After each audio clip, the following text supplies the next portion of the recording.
주께서 편히 쉴 때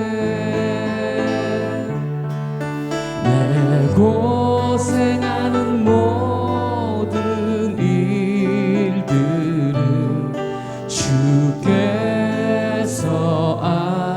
아시리. 빈들이나 사막에서 이 몸이 원할지라도 오 내 주 예수 날 사랑하사 날 지켜주시리.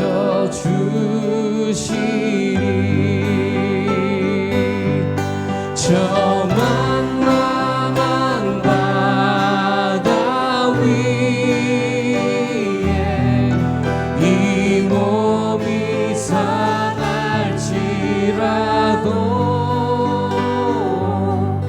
오늘은 이곳 내일은 저곳 주 복음 전하리.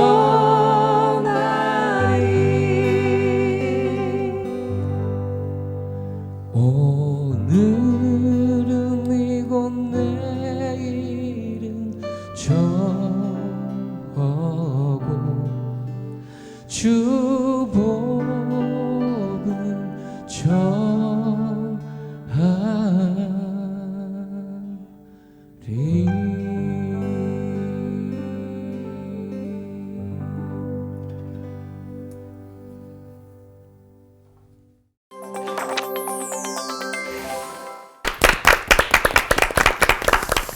복음을 전하러 주님의 부르심을 따라서 살고 계신 네 분의 특별한 목회자를 모시고 함께하는 특집, 부르심 특집 2탄입니다. 주님의 부르심을 따라 살면은 왠지 그 험난하고 힘들기만 한 그런 길을 터벅터벅 걸어갈 것 같은데, 지난주에 저희가 나눈 이야기들, 이 스튜디오가 가득 그 행복의 에너지로 가득 찼던 맞아요. 것 같아요. 세 분 목사님들이 걸어오신 길 고백하면서 힘든 길만은 아니었구나 고백하셨는데 어떠셨는지 지난 시간에 이어서 좀 얘기 좀 해주시죠. 저는 가덕교회 가면 좀 힘들 거라고 생각을 했는데 이게 광야 생활과 똑같더라고요. 광야는 힘든 길을 걸어가는 게 아니거든요. 광야를 바꾸고 걸어가는 길이더라고요. 아마 광야 역사상 그런 경험을 광야는 처음 해봤을 거예요. 왜냐하면 광야는 아무도 살리지 못하는 곳이었는데 그 광야를 온풍기를 틀고 냉풍기를 틀고 온수가 나오고 그런 데를 만들어내는 게 이스라엘 백성들이었으니까 그래서 우리는 어려운 길을 걸어가는 게 아니구나. 우리가 가는 곳 그 광야를 가장 축복의 땅으로 만들어내는 거지. 가덕교회를 섬기면서 깨달았습니다. 만약에 제가 못 갔으면 그런 풍성함을 가지고 일을 하려고 했을 텐데 가덕교회를 섬기면서 이게 어려운 길이 아니라 이런 길을 만들어내는구나라는 걸 알았죠. 네. 예, 물론 힘들었는데 하나님께서 제 마음과 입술의 고백을 일치시켜 주시고 그리고 제가 진짜 목회자가 될 수 있도록 또 세워 주시는 것을 보면서 사실 어려웠지만 행복하다라고 말할 수밖에 없는 길인 것 같습니다. 환경운동을 하고 농업을 한다는 것이 부담이 가죠. 힘이 들죠. 그런데 재미있어요. 좋아요. 행복해요. 그러니까 할 수 있는 겁니다. 다른 사람은 생각할 때 목사님 힘들겠다 그러는데 나는 좋아서 하는 걸 어떻게 합니까? 그러니까 좋으니까 기쁘니까 감당할 수 있는 것 같습니다. 네. 예. 말에 힘이라는 게 있어서 정말 이렇게 말만이 아니라 마음에서 우러나오는 말씀이구나라는 게 느껴지는 것 같아요. 네. 아니, 제가 이렇게 목사님들 말씀하시는데 제가 힐끗 이렇게 잠깐 이렇게 보니까 네. 고노 목사님 계속 계속 끄덕여 주셔서 오늘 목사님들과 함께 제 2탄으로 나눌 주제가요. 왜 이 길이었을까 거든요. 네. 그래서 알 수 없는 길에도 뜻이 있던가요? 알 수 없는 길. 네, 알 수 없는 길에도 뜻이 목사님 사실 있을까요? 이게 굉장히 어려운 질문인데 저도 생각해 보니까 당시에는 알 수 없었던 그러나 뒤돌아보면 깨닫게 되는 길이 진짜인 것 같아요. 그래서 오늘 제가 깨달았던 것들을 세 분 목사님 통해서 정말 내가 깨달은 게 맞나 한번 배워보고 싶습니다. 네. 자, 진짜 하나님께서 이분들을 주님의 길로 인도하신 이유가 어디 있는지 지난 시간에 이어서 오늘 좀 더 파헤쳐 보도록 하겠습니다. 설교로 먼저 들어보고 말씀 나누도록 하죠. 이성수 목사님께서 시작해 주시겠습니다.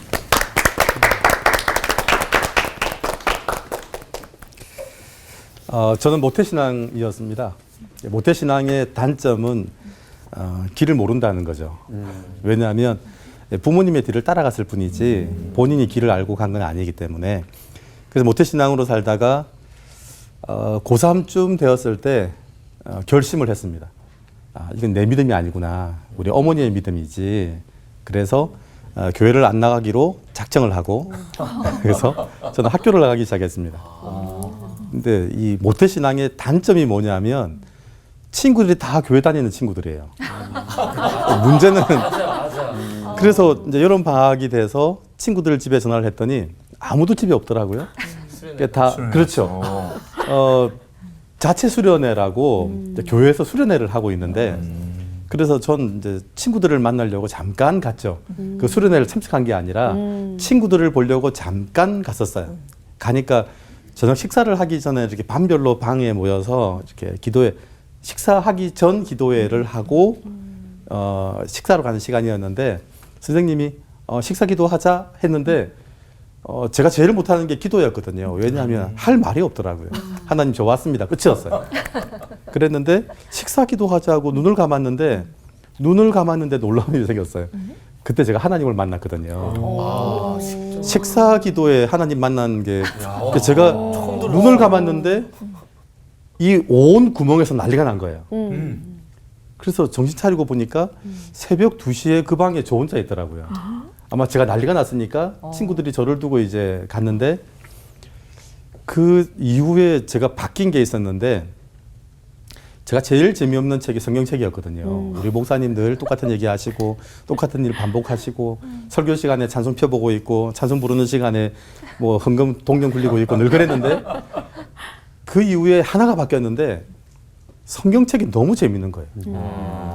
아니, 성경책을 펴서 읽기만 했는데 나중에 알았죠. 말씀이 이렇게 깨달아지게 하시는. 그래서 그 여름 방학 내내 성경만 봤어요. 그랬더니 집사님 한 분이 그래 성수야 그 성경 공부하려면 신학교를 가야 된대요.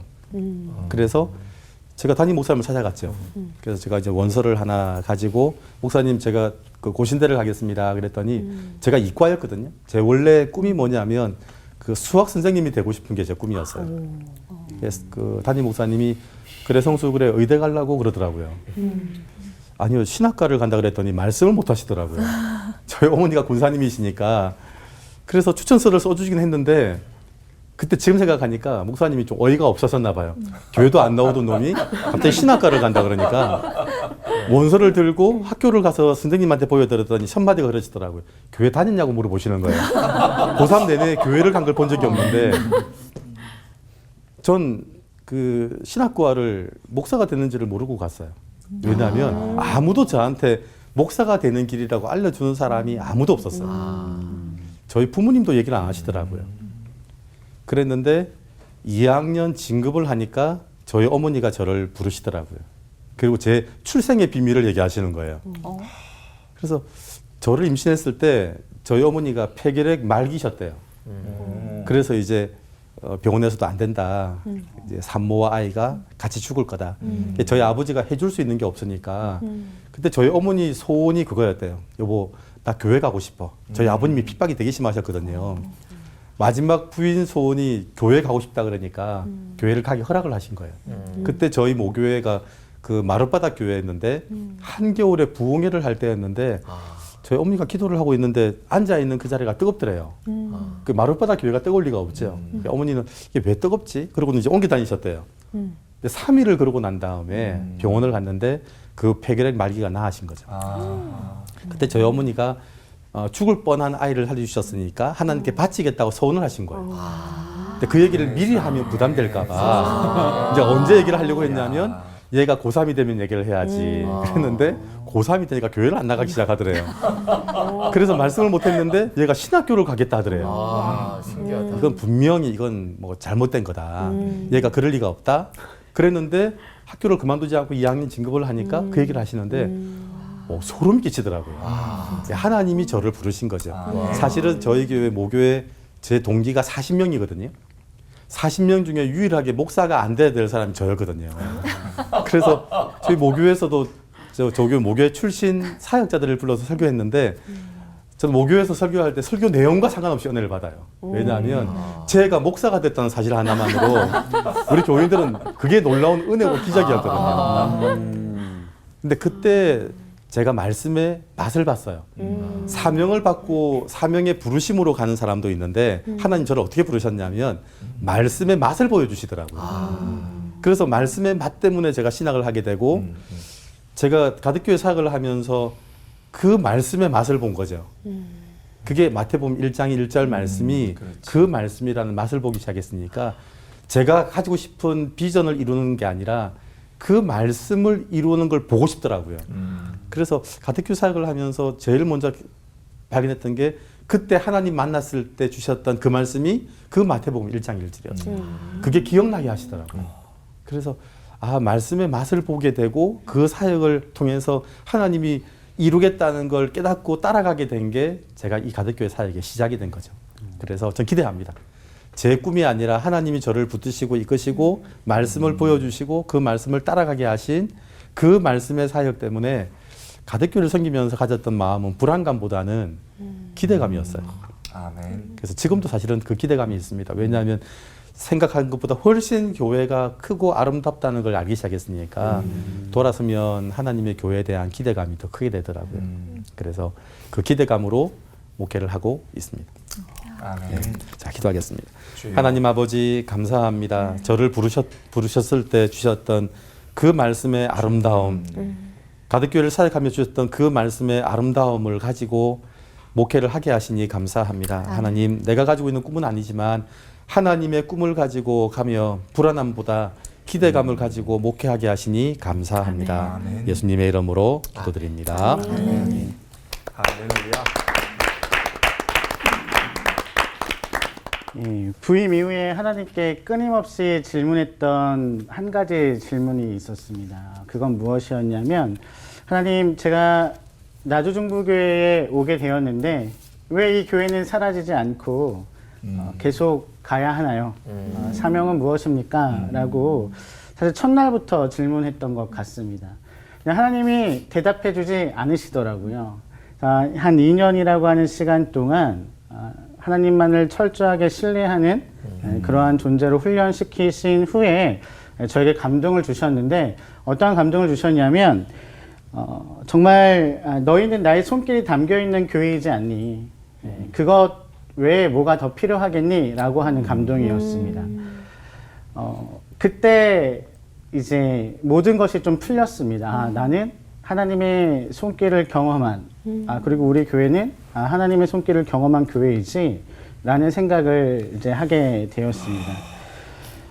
마치 오늘 말씀처럼 하나님의 소유된 백성이라고 하는 베드로의 선언처럼 이제 우리는 하나님의 소유, 하나님의 손길이 담겨있는 백성이구나 라고 하는 생각을 이제 갖게 되었습니다.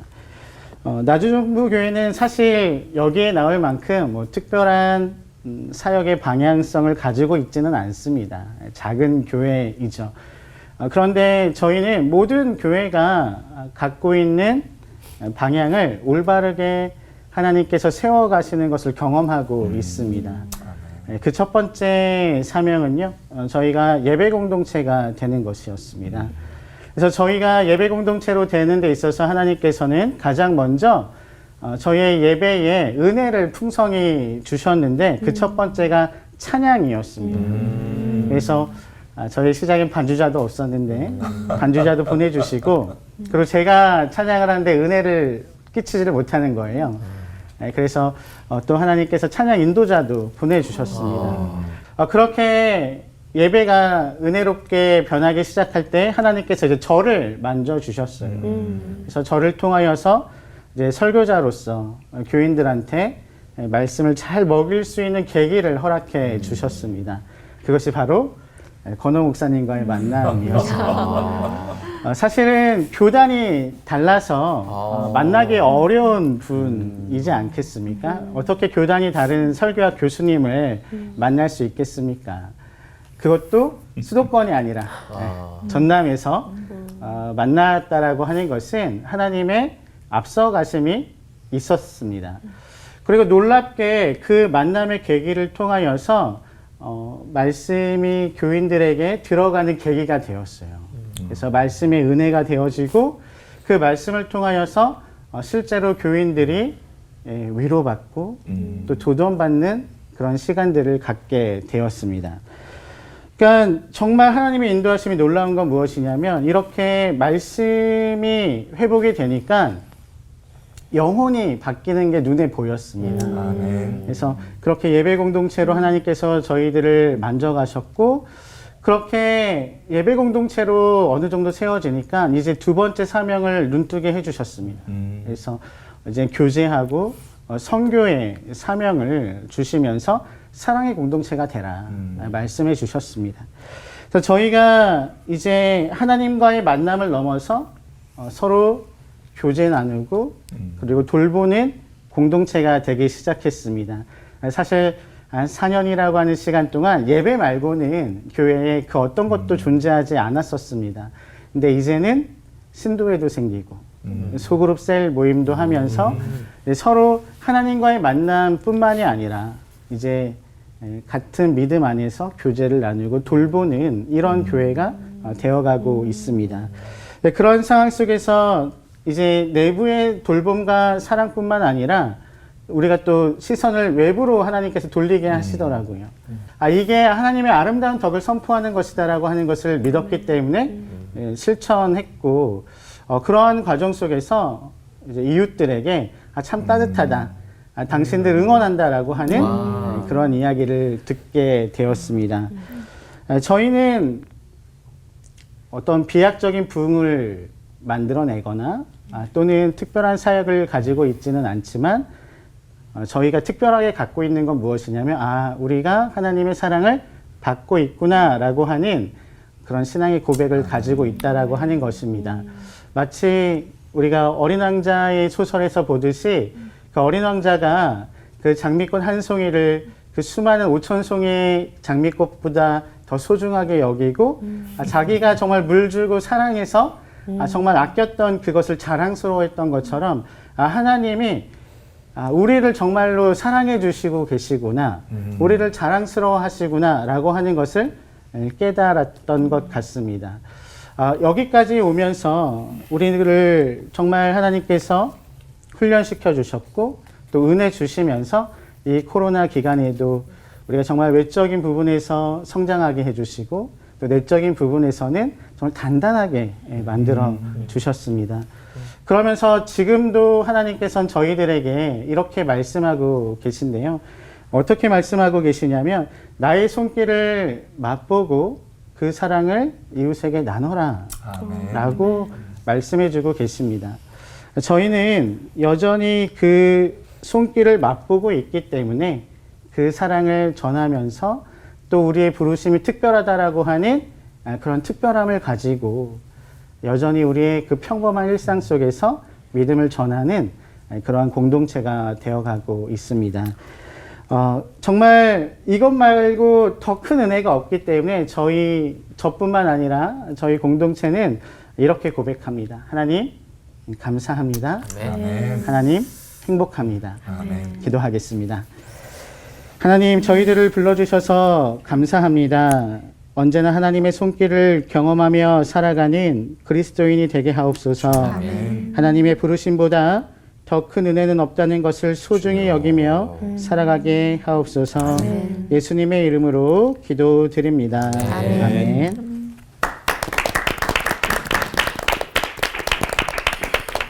저는 믿지 않는 가정에서 태어나 목사가 되었습니다. 제가 신학을 한다고 했을 때 우리 아버님은 기대하고 있던 막내 아들이 무당이 되는 것처럼 정말 좌절하고 절망하셨습니다. 제가 1984년도에 장로회 신학대학 신학대학원에 입학했습니다. 근데 신학을 공부하는데 죄라는 것이 관계의 단절이다. 하나님과 인간과의 관계의 단절, 인간과 인간과의 관계의 단절, 인간과 자연과의 관계의 단절이 죄인데 그러면 십자가는 무엇이냐? 회복이 아니냐? 그런데 내 설교와 내 가르침 가운데서 인간과 자연과의 관계의 회복이 없는 거예요.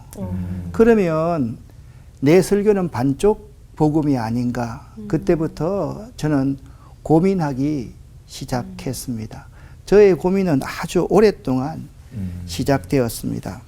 그러던 중 기도하는데 하나님의 강한 메시지가 저에게 들리는 거예요.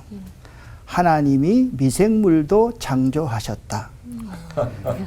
그 음성은요, 제게는 하늘문이 열리는 듯한 음성이었습니다. 그래, 미생물이야. 이 어그러지고 오염된 자연을 회복하는 대안이 미생물에 있을 수 있어. 제가 어릴 때요, 동네 놀이터가 동네 뒤에 공동묘지였습니다. 그 공동묘지가 천주교 공동묘지였는데요. 거기 올라가면 한쪽에 창세기 3장 16절 말씀이 적혀져 있는데 그때는 몰랐습니다. 오늘은 내 차례요. 내일은 네 차례니. 사람아 생각하라. 너는 흙이니 흙으로 돌아가리라. 그 말씀이 생각났습니다. 그렇지. 사람이 흙으로 돌아갈 때 작용하는 것이 미생물이지. 그래. 이 미생물에 이 자연 회복의 키가 있어. 그리고 미생물에 대해서 연구를 하기 시작했습니다. 이처럼 하나님의 부르심은 어머니의 태로부터 나를 부르셨고 나에게 은혜를 주셨고 나에게 이 복음을 전하기 위해서 환경 문제에 관심을 갖게 하셔서 온 세상에 이 환경 목회, 환경 선교에 대해서 말을 할 수 있게 하나님께서 만들어 주신 것입니다. 잘 감당하고 있습니다.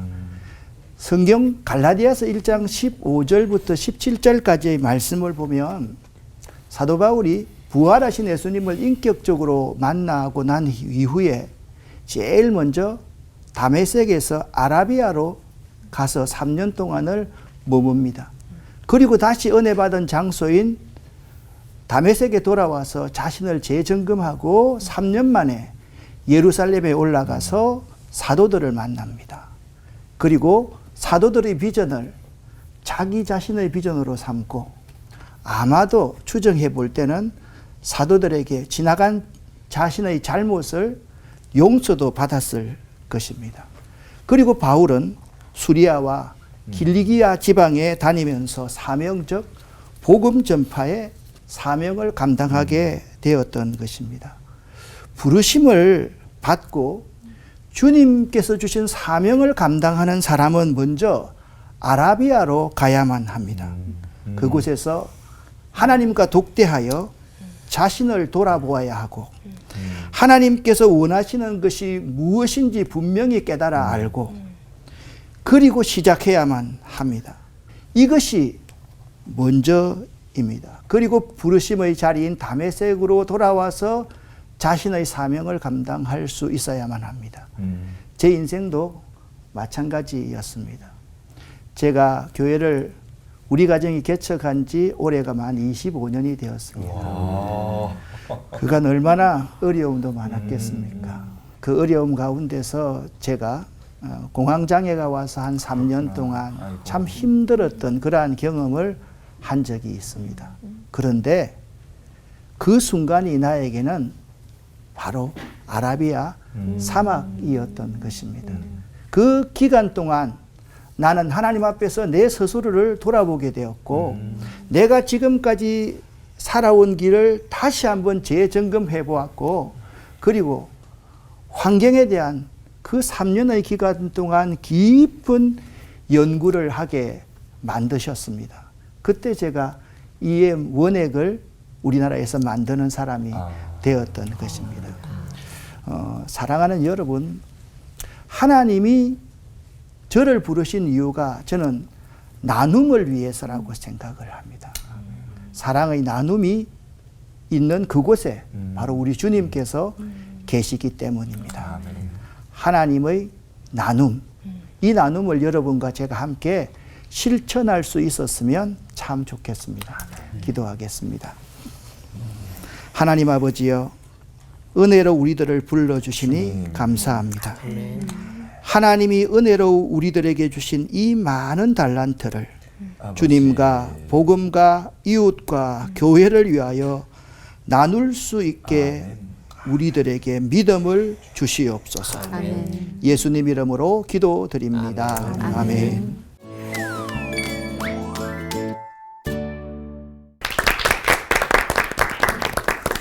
이 길을 걷게 하신 이유가 분명히 있을 텐데 그 길을 걸을 때는 막상 이 길이 맞나 싶은 생각도 들고 이유가 있겠지만 정말 힘들다라는 생각이 들었을 텐데요. 그 목사님들의 설교, 그 짧은 시간에도 목사님들의 절절한 마음이 느껴졌습니다. 길 밖에도 길이 있고 또 그 길을 내시는 분은 분명 하나님이시다라는 고백을 하게 되는 것 같아요. 그 하나님이 그 부르시려고 작정하시면 어쩔 수 없이 순종하고 가야 되는 것 같아요. 이게 왜냐면 저도 끈질기세요. 예? 끈질기세요. 그렇죠. 그러니까 끈질기니까 맞고 가기 전에 빨리 가야 되는 게 맞는 것 같은 거예요. 왜냐면 저도 음악만 하고 싶었는데 지금 와서 돌이켜 보니까 제가 막 사업을 하고 있고 또 학교에서 아이들도 가르치고 있고 방송도 하고 있고, 그러니까 야, 이게 하나님이 부르시면 그냥 그때는 몰라도 가고 뒤돌아오면 어마어마한 일들이 이렇게 이루어져 있구나. 그걸 이제 보게 돼요. 맞아요. 저도 와우 CCM이라는 방송 진행을 하면서 네. 저희 남편을 만나서 아이고. 지금 또 아이를 이렇게 낳고 그래요? 가정을 이루고 있잖아요. 네. 아들만 셋. 사역이야, 그것도. 네. 저는 그냥 이 올포원 이곳에 그냥 제가 지금 이 자리에 이렇게 앉아 있는 맞아. 것만으로도 진짜 하나님 대단하시다라는 생각을 합니다. 네. 우주 대스타 이창호. 저 또한 프리랜서로서 이렇게 고정적인 일도 없고 방송이 너무 없을 때 하나님 제발 일하게 해주세요, 방송하게 해주세요 했는데 이 창호 씨가 맞아요, 너 하나님 믿지? 알았어 하더니 그 다음부터 올포원에 합류하게 되었거든요. 그 이후로 방송. 그게 네. 지금 벌써 몇 년째인지 맞아. 이런 거 보면 하나님 정말 그러니까요. 너무 재밌으시고 정말 대단하신 것 같아요. 네. 그러니까 걸어갈 땐 모르는데요. 걷다가 이렇게 뒤를 보면 하나님이 이렇게 인도하셨구나라는 고백을 하게 되는 때가 있는 것 같아요. 하나님 안에서 정말 드라마틱하지 않은 인생이 있을까라는 생각을 하게 되는데 이게 주님의 때와 타이밍이 정말 놀라운 것 같아요, 목사님. 맞아요. 이게 성경도 그렇고 오늘 목사님 말씀 보면서 하나님이 우리를 인도하시는 방법 중에 하나가 이제 타이밍인데, 은혜를 베푸신 게 타이밍인데, 사실은 타이밍이 타임에서 나왔잖아요. 하나님이 거대한 구속사, 일반 역사를 이렇게 인도하시는데 그렇게 거대하게도 이끌어 가시지만 우리 인생으로 걸어 들어오신다는 거예요. 그래서 이게 하나님이 내 인생으로 들어오는 게 타이밍인데 많은 경우 내가 할 수 있다고 하는 때 안 된다 하시고 맞아. 나는 할 수 없다라고 이제 완전히 놓는 그 순간에 광야에서 길을 내시는 이 타이밍을 통해서 우리가 걸어가는 이 시간이, 모든 것들이 하나님의 손에 달렸다는 것을 느끼게 하시더라고요. 저 오늘 그거 정말 너무 느꼈고 또 토크 통해서 많이 한번 들어봤으면 좋겠어요. 너무 궁금합니다. 네, 그렇습니다. 정말 우리의 생각과 정말 하나님의 생각이 많이 다르다라는 걸 길을 걷다 보면 느끼게 되는데요. 정말 상상하지도 못할 방법으로 길을 내시고 뭔가를 이렇게 우리를 도와주시죠. 네. 내가 가는 이 길이 어디로 가는지 알 수 없지만 알 수 없지만 알 수 없지만 알 수 없지만 하나님의 도우심의 신비를 예외 없이 누리기 위해 드리는 질문. 창피하지 마. 하는지 알 수 없지만 알 수 없지만. 맞아. 그러니까 은근히 아니 오늘 뭘 하고 계속 하고 있더라고요. 네. 다음. 죄송해요. 목을 못 풀어가지고 나중에 가면 달걀 좀. 미생물이 다 싫어요. 네. 생물이. 그래서 이제 첫 번째 또 이 길에 관한 이제 질문 한번 드려보도록 하겠습니다. 우리 이도훈 목사님께서는 권호 목사님 통해서 말씀으로 교회가 부흥되는 계기를 마련했다고 하셨는데 어떤 이 만남과 역사가 있었는지 두 분 너무 궁금하거든요. 그래서 그동안 교회와 성도들이 또 어떻게 변했는지도 얘기해 주시면 감사하겠습니다.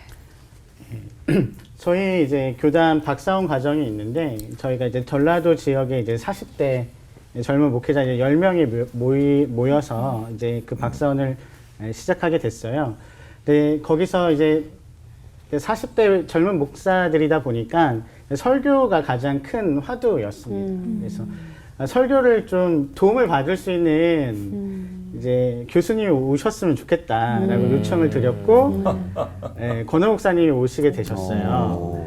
그래서 그렇게 만남이 시작이 되었는데 실제로 권호 교수님 만나고 이제 어떻게 변화가 됐냐면 교인들이 말씀이 어떻게 이제 반응하는 게 어떻게 바뀌었냐면 일단 얼굴빛이 좋아졌습니다. 네, 그리고 더 정확한 건 뭐냐면 저한테 말하더라고요. 목사님 설교 좋아졌다고. 그러니까 예전에는 너무 어렵다, 못 알아듣겠다 이런 이야기도 이렇게 서슴없이 하셨는데 우리 목사님 설교 좋아지셨네. 그러니까 뭐 제가 모를래야 모를 수 없는 그런 반응을 주시면서 이제 됐는데 그 계기가 이제 권호 목사님 만나고 제가 이제 좀 제 설교를 돌아보면서 바뀌게 되었어요.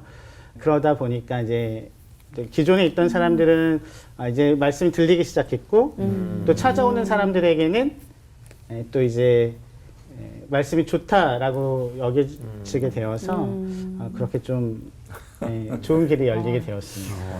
또 절대 목사 되지 않을 것 같은 사람이 목사 된다는 산 증인 이성수 목사님. 아니 대체 어떠셨길래?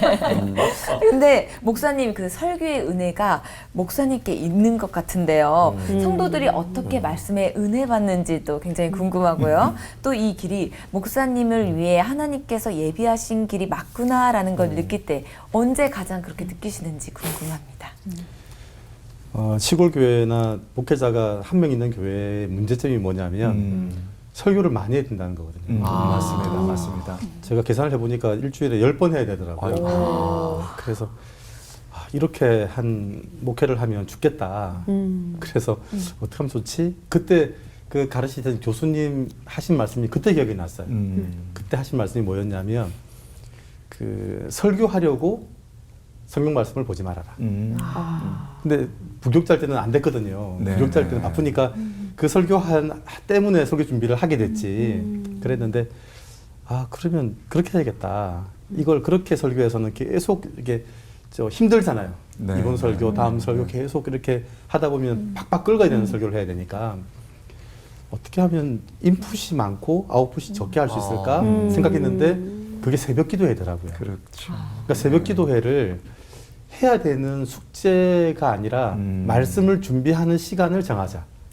그러면 일주일에 7번 인풋이 되고 그 새벽 기도 내용 중에 주일 오전 예배 설교를 하면 그건 나오는 거니까. 네, 맞습니다. 그리고 주일 오후 예배 설교는 그 오전 예배 설교한 것을 가지고 워크숍을 했거든요.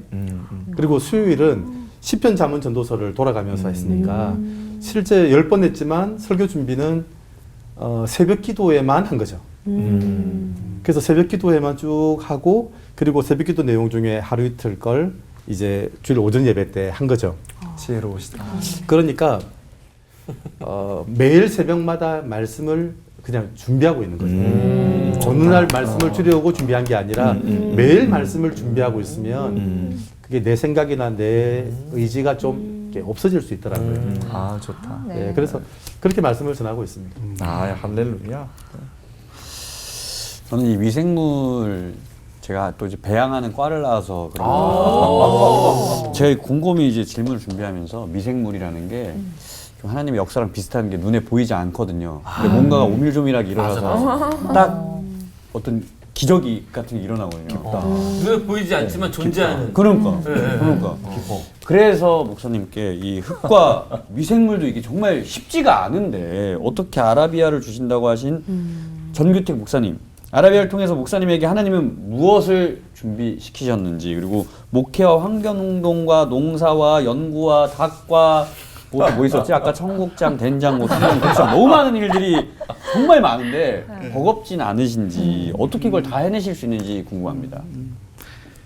환경이나 농사는요, 자연은요, 속성이라는 게 없어요.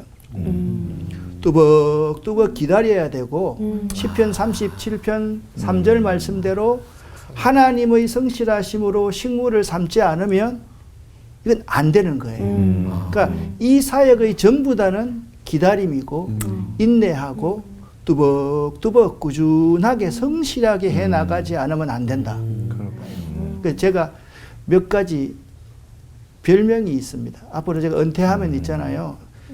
3가지를 제가 사표를 쓸 건데, 담임 목사 사표를 쓰고, 두 번째는 사찰 목사 사표를 쓰고, 예, 세 번째 아마 선교사로 파송되는 날이 그날일 겁니다. 그러니까 거기 가서도 또 하나님께서 하실 일이 있잖아요. 그러니까 하나님께서 하신다고 하는데 하나님은 대단한 분인데 나한테 능력을 안 주시고 하나님이 시키실 일은 없잖아요.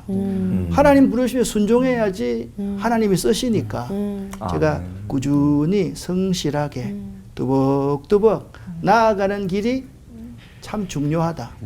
그게 교회가 교회되게 하는 가장 중요한 거다. 그리고 달란트라는 것은 있잖아요. 나눌 때 의미가 있는 거거든요. 그 달란트는, 하나님이 주신 달란트는 나누지 않으면 한 달란트 그대로 있는데 나누면 5달란트, 10달란트를 남길 수 있거든요. 하나님이 저에게 주신 달란트를 남길 수만 있다면 최선을 다해서 살다가 죽는 게 순교 아니겠어요? 저는 그런 생각 가지고 살아가고 있습니다. 예. 네. 좋다. 뚜벅뚜벅 이 말이 계속 생각이 날 것 같습니다. 하나님께서 부르신 그 길을 어떻게 걷고 계신지에 대한 고백이었는데요. 부르심과 사명에 대해서 고민하시는 분들 오늘 보시면서 많은 도전을 받으실 것 같습니다. 자, 이 4분 목사님께 대본에는 없는 깜짝 질문을 준비를 했습니다. 돌발 질문인데요. 오늘은 어떤 분께 전해 주실까요? 자, 조연출님. 와. 깜짝 질문. 네. 모르셨죠? 깜짝 질문. 새로 생겼어요. 긴장되시나요? 네. 새로운 코너입니다. 저희도 몰라요. 깜짝 질문 드리겠습니다. 네. 맡겨주셨을 때 순종해야 한다고 하셨죠. 저도 바로 질문 드릴 테니까요. 목사님들도 바로바로 답해 주시면 감사하겠습니다. 네. 질문 갑니다. 다시 예전 그 선택의 시점으로 가신다면 똑같은 선택을 하겠다, 아니다? 하겠다. 하겠다. 이동욱 목사님. 이동욱 씨 잠깐 늦었어. 지금 걸렸어 지금. 네. 많이 힘드셨거든요. 사모님한테 한번 여쭤봤어야 되나? 네. 녹물 때문에 그래요. 네. 자, 이유는 조금 이따 들어보고 또. 두 번째 질문 갈게요. 네. 가끔은 교회의 부흥을 쫓고 싶은 유혹이 있다, 없다? 있다. 없다. 달렸습니다. 네. 네. 자, 마지막 질문입니다. 네. 그동안 울기도 많이 우셨을 건데요. 울면서 제일 많이 부른 찬양 한 소절 같이 불러주세요, 목사님들. 네. 시작. 십자가 질 수 있는 뼈 아픈 눈물을 흘릴 때나 쓰라린 마음으로 단식할 때. 그 찬송. 어떻게 금방 나오실까요? 저는 이제 네. 제가 그 찬송을 좋아했다는 게 너무 힘들더라고요. 네. 이게 부름받아 나서니 몸이었는데 지난주에 그 찬송을 안 불렀어야 되는데 맞아. 네. 그래서 참 네. 늘 부름받아서 가는 게 쉽지 않은데 맞아요. 하여튼 찬송의 문제가 있었어요. 네. 아까 이도훈 목사님께서 다시 그 선택의 지점으로 간다면 잠깐, 하겠다 예. 할 때 잠깐 고민하셨는데 주춤하셨어요. 잠깐 주춤하신 이유를 좀 들어볼까요? 독하다. 질문이. 물론 다시 가겠지만 네. 저는 혼자면 갈 수 있겠는데 이제 가족이 흘리는 눈물도 있고 아픔이 있고 저는 뭐 제가 목회자니까 제가 행복한 목회를 하면 되는데 가족은 사실 그게 아니잖아요. 그러니까 그런 부분에서 잠깐 고민했어요. 저도 수정하겠습니다. 아내한테 물어보겠다. 네. 이목쌤 지혜로. 사실 가족교회 갈 때도 저희 네. 아내 영향이 컸거든요. 네. 여자분들이 지혜롭더라고요. 그렇습니다. 그러면 계속해서 정규택 목사님이 아까 부흥의 유혹을 쫓고 싶지 않다는데 손을 드셨어요. 그 본질을 쫓아가니까요. 부흥은 저절로 일어나더라고요. 참 중요한 제 나름대로 원리를 챙겼는데 사실 환경운동하는 교회가 교인이 그렇게 많아질 수 있는 가능성은 없잖아요. 그런데 이 본질이신 예수 그리스도의 그 성문 밖으로 나아가는 그 삶을 쫓아가니까 교인들이 나보다 우리 교회와 그리고 우리 교회 사역을 더 자랑하게 되는 거예요. 근데 교인들이 자랑하니까. 그러니까 저는 철저하게 아직까지 제가 이 교회에서 25년 개척해서 사역하면서 한 번도 총동원 주일, 뭐 누구 초청 주일 이런 걸 한 번도 해본 적이 없습니다. 한 번도 해본 적이 없는데 하나님께서 교인들을 통해서 이렇게 만들어 주시니까 저는 이 코로나19 시대 지금 이 시대도 자꾸 교회가 그 어렵다라고 말씀을 하는데 이 시기가 우리가 본질을 쫓아가고 예수 그리스도를 쫓아가는 그 삶을 살면 하나님께서 결실을 주시지 않을까 그런 확신 때문에 저는 이쪽에 손을 들었어요. 네. 저도 이렇게 부흥을 쫓는 목사가 된 것 같아가지고. 사실은 제가 가덕교 사역을 하면서 네. 이렇게 생각이 들 때가 있어요. 아, 이렇게 하면 되겠다. 그런 생각이 들잖아요. 네. 저희는 선교관을 이제 섬기면서 선교사님들이 이렇게 오시면서 선교사님들이 오시면 영향을 되게 교인들이 많이 받아요. 어떤 생각이 들었냐면 요 패턴을 조금만 더 돌리면 좋겠다. 선교사님들이 계속 오셔서 계속 이렇게 됐으면 좋겠다. 그런 생각이 들더라고요. 근데 하나님이 제가 계획을 세우면 하나도 안 되게 하시더라고요. 요 선교관을 잘 돌려서 선교사님들이 많이 오셔서 교인들이 더 많은 걸 경험하게 하면 좋겠다 했는데 하나님이 딱 그걸 막으시는 게 그 선교사님 중에 한 분이 계셨는데 그 매형되시는 분하고 통화하는 걸 들었어요. 근데 그 선교사님은 한국 선교사예요. 미국에서 파송해서 한국에 선교를 온 지금 한국 청소년 복음화율이 3%거든요. 그게 우리나라가 선교지예요 지금. 그래서 그 선교사님은 한국 선교사가 된 거예요.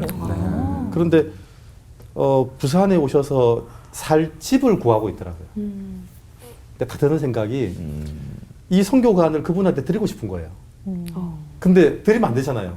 이 선교관을 계속 이렇게 오셔서 이렇게 많이 오셔서 교인들 경험하게 해야 되는 그 생각이 들었는데 또 한편으로는 이 집을 드리고 싶다는 마음이 드는 거예요. 그러니까 이게 이 이론적인 그 합리적인 생각과 하나님의 마음이 딱 충돌하더라고요. 근데 그때 하나님이 뭘 하러 가시냐면 이 집을 그 선교사님께 드리는 거예요. 사실 드리면 선교관이 없어지는 거거든요. 왜냐면 그분은 가실 분이 아니라 사실 분이니까. 근데 그 결정을 하고 지나고 보니까 뭐가 필요했냐면 잠깐 오셔서 우리 교인들과 함께 교제할 선교사님도 필요한데 같이 살면서 교인들과 교제할 선교사님도 필요하다는 걸 뒤에 하게 됐어요. 우리는 마을이 됐던 이유가 이분 때문이었어요. 만약 이분이 안 오셨다면 마을이 아니라 우리는 그 선교 게스트룸 사역을 했겠죠. 오셔서 머무시고 가시고 그런데 살기 시작했던 분이 이분이었거든요. 그래서 사실은 목회를 하면서 이렇게 하면 잘 되겠다 이 생각이 드는 순간 한 번도 그게 된 적도 없고 그렇게 갔다면 분명히 그 교회는 엉망이 됐을 거라고 생각이 들더라고요. 그래서 좀 부흥을 쫓았다는 말은 네. 제 생각을 가지고 한번 해보고 싶다는 게 있었는데 그게 안 된 게 하나님의 은혜더라고요. 네. 그 있다라고 하셨지만 된 적은 없다. 네. 결국 하나님께서 끌어가셨다는. 해명을 좀 했습니다. 네. 은혜롭습니다. 네. 이도훈 목사님은 중간에서 굉장히 고민 빠지신. 그러게요. 제가 아까 물론 그 이제 성도들이랑 함께 예배 드릴 때 이제 그런 마음을 함께 갖는 것 같아요. 그래서 좀 더 많은 사람들과 함께 하고 싶은 그런 마음들이 있고, 물론 이제 항상 작지만 이제 섬기는 교회, 큰 교회의 마인드를 갖고 사실 다들 자랑스럽게 살고는 있는데, 저는 개인적으로 항상 여기서 몇 명이 더 오면 성가대도 만들 수 있지 않을까? 이렇게 하면 더 많은 것을 할 수 있지 않을까? 그러니까 사실 그러면서도 이제 마지막에 기도하는 건 하나님 이거 예수님 양들이니까 예수님 알아서 하시라고. 요즘은 사실 이제 그렇게 좀 생각을 하고 있거든요. 그래서 예수님 양들 제가 위탁해서 치고 있으니까 예수님 책임지시라고 그러고 있는데 또 양이 많으면 또 아니 목사님 변명 이건 변명이 아니라 왜 부흥이 왜 나쁘다고 생각을 하죠? 나는 부흥을 쫓는 걸 왜 나쁘다고 생각하는 그건 잘못된 것 같아요. 오히려 영혼이 더 부흥됐으면 좋겠어요. 그럼요, 저도 그래요. 그러니까 그 영혼 구원을 위해서는 부흥해야 합니다. 근데 목사님들이 다른 쪽에 손을 드셨지만 사실 똑같은 말이. 똑같은 그럼요. 말을 표현을 좀 달리하신 것 같다는 생각이 들었고요. 오늘처럼 우리 이렇게 패널 분들이 막 흥분해서 얘기를 막 많이 하시는 경우도 없었던 것 같아요. 네, 오늘 올포원 함께 하시면서 정말 멀리에서부터 이렇게 다 바쁜 시간을 내서 오셨는데 오늘 나눈 시간들 어떠셨는지 좀 목사님들부터 좀 궁금합니다. 그래서 방송 때문에 되게 좀 긴장했는데 네. 그냥 얘기 나누고 있는 시간 같아요. 맞아요. 그래서 네. 좋다. 이 시간이면 되게 많이 얘기를 하면 좋겠다. 근데 되게 너무 편안하고 좋은 것 같아요. 네, 그래서 오늘 목사님들이 중간에 쉬는 시간에 옷을 갈아입을 시간을 네. 없으셨어요. 서로 얘기를 하시느라고. 우리 카톡방 만들기로 했어요. 아, 우리 큰형님. 네, 그렇죠. 네. 저도 사실 긴장해서 여기 처음 왔을 때 밥도 못 먹었었거든요. 네. 근데 막상 녹화 시작하니까 우리 정말 패널분들이 너무 편안하게 해주셔가지고 정말 긴장한 게 다 사라지고 시간이 언제 갔는지 모르겠고요. 목사님들 설교 그리고 이렇게 이야기 들으면서 마음이 되게 뜨거워짐을 다시 한번 느꼈어요. 너무 좋은 시간이었습니다. 네. 저는 오늘 우리 목사님 두 분과 모든 패널들과 함께 나누면서 역시 나누면 더 커지는구나. 그 진리. 그걸 네. 내가 배웠습니다. 네. 앞으로 열심히 밥도 사고. 이야. 우리 진짜 목사님 네. 교회 한번 놀러 가면 네. 다 같이. 된장맛이 너무 나요. 네. 된장도 드립니다. 우리 패널분들은 어떠셨어요? 네, 저는 목사님들 말씀 들으면서 사실 되게 눈물을 많이 참았거든요, 오늘. 근데 이제 제가 이제 아이를 키우면서 왜 이렇게 하나님이 그릇도 안 되는 나한테 이렇게 아들 셋을 주셨을까. 이렇게 잘 못 듣는, 귀가 잘 안 들리는 아들들을 이렇게 셋이나 주셨을까. 거기 우리 집이랑 똑같네. 그래서 되게 요즘에 좀 많이 마음이 좀 힘들었었거든요. 근데 하나님이 저한테 약간 그런 말씀을 좀 해주시는 것 같았어요. 너가 할 수 있는 일이 아니라 이거는 내가 하는 일이다. 아이를 키우는 일은. 그래서 제가 저의 어떤 바닥과 저의 못난 모습을 자꾸 보게 하심은 이건 내가 할 수 없는 일이라 할 수 없는 일이고 하나님이 하셔야 되는 일이구나라는 걸 제가 이제 깨달아가는 그 과정 가운데 하나님이 저를 두신 것 같은데 오늘 막 목사님 말씀 들으면서 그게 막 너무 가슴으로 지금 막 확 더 와닿아서 눈물을 많이 참았습니다. 잘 참으셨어요. 안 흘리고. 네. 전 세 분 뵈면서 하나님이 쓰시는 도구들 다 하나님 쓰시는 목사님들 다 도구들이시지만 숨은 고수들이신 그러니까 뭔가 유명한 모든 보석들이 다 빛나지만 숨겨져 있는 잘 알려지지 않았지만 굉장히 하나님께서 크게 쓰시는 보석들이 세 분이 나와 계신 것 같아서 오늘 이 방송이 정말 저희뿐만 아니라 보시는 모든 분들에게도 큰 도전이 될 것 같아서 이 세 분 정말 막 박수 쳐드리고 싶어요. 네. 네. 저는 그 연락이 와서 좀 도와달라고 해서 설교를 준비했었는데 그래서 죄송합니다. 나는 아까도 말했던 것처럼 아나운서 옆에서 저 세컨 아나운서인가 했더니 패널이래요. 그래서 이게 무슨 일인가 하면서 왜 패널을 무시하세요 지금 목사님? 이게 좋다고. 그래서 이제 왔어요. 오면서 사실은 하나님이 이렇게 인도하셨는데 이렇게 하셨는데 이 자리에 앉아보면서 정말 많은 걸 느꼈어요. 패널들이 귀하다는 거, 그다음에 설교학 교수지만 선생이지만 설교를 들으면서 은혜 받는 거 너무 좋았는데 사실 가장 크게 깨닫던 건 뭐냐면 아직도 하나님께서 한국교회에 희망을 주신다는 거예요. 여러분 얼마나 많은 사람들이 한국교회를 비판하고 목회자가 타락했다고 말하고 있어요. 물론 그런 분도 있죠. 그러나 사실 보이지 않았지만 미생물이 열심히 일하는 것처럼 하나님 나라를 위해서 얼마나 많은 분들이 일하는지 몰라요. 여기 오늘 세 분을 통해서 확인했고 이 방송을 보고 계시지만 맞아 하면서 기도하는 분들이 많다는 거예요. 여러분 현실을 보는 거 중요하죠. 그러나 현실 너머에서 여전히 하나님께서 역사하시고 당신의 신실한 종들을 위해 이렇게 일으키신다는 하나님을 잊지 않았으면 좋겠습니다. 더불어 목회자와 더불어 우리 성도들도 너무 아름답게 살아가고 있잖아요. 모두 다 현실을 말할 때 우리는 믿음을 말하고 그냥 내가 있는 곳에서 정말 하루하루 살아가면서 작은 미생물이 이 세상의 모든 것들을 변화시키는 것처럼 작은 겨자씨처럼 이렇게 살아가면 좋겠다는 생각이 들었습니다. 다음번도 패널 할게요. 다음번에 올 뻔했대. 네. 무서웠어요. 오늘 올포원하면서 굉장히 가슴이 뜨거워지는 시간이었고요. 함께 해주신 목사님 세 분, 그리고 패널로 또 수고해주신 권호 목사님 또 함께 인사드리겠습니다. 오늘 끝인사 좀 끈끈하게 우리가 외치면서 맞춰볼까요? 왜 이 길이었을까? 궁금하면 500원 아니고 오 주님으로 하나 되는 시간. 올보